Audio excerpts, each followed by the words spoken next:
మన మహబూబ్నగర్లో గోపురం లేని శివాలయం గురించి మీకు తెలుసా? ఈ ఆలయం చాలా పురాతనమైంది. ఈ దేవాలయాన్ని పెద్ద శివాలయం లేదా పాత శివాలయం అని కూడా పిలుస్తారు. ఈ ఆలయం యొక్క ప్రత్యేకత ఏంటంటే ఇక్కడ ఉన్న ఆలయంకి గోపురం లేదు మరియు శివలింగం పైన నాగబంధం ఉంది.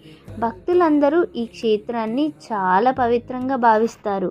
ఈ టెంపుల్కి వెళ్ళాలంటే మన తూర్పు కమాన్ లోపటి నుంచి స్ట్రెయిట్గా వెళ్ళండి. రైల్వే గేట్ దాటిన తర్వాత వివేకానంద స్టాచ్యూ ఉంటుంది. ఆ స్టాచ్యూ పక్క నుంచి స్ట్రెయిట్గా వెళ్తే మన గోపురం లేని శివాలయం కనిపిస్తుంది. గోపురం లేకపోయినా ఈ ఆలయానికి ఉన్న చరిత్ర చాలా గొప్పది. మహబూబ్నగర్లో ఉన్న ఈ హిడెన్ జెమ్ని మీరు కూడా ఒకసారి విజిట్ చేయండి. ఇలాంటి మరిన్ని మహబూబ్నగర్ హిడెన్ జెమ్స్ మరియు ఇంట్రెస్టింగ్ ప్లేసెస్ వీడియోస్ కోసం మన ఛానల్ని సపోర్ట్ చేయండి. ఇంకా ఎలాంటి ప్లేసెస్ గురించి వీడియోస్ చూడాలనుకుంటున్నారో కామెంట్లో చెప్పండి. Her her Mahadev. Thank you.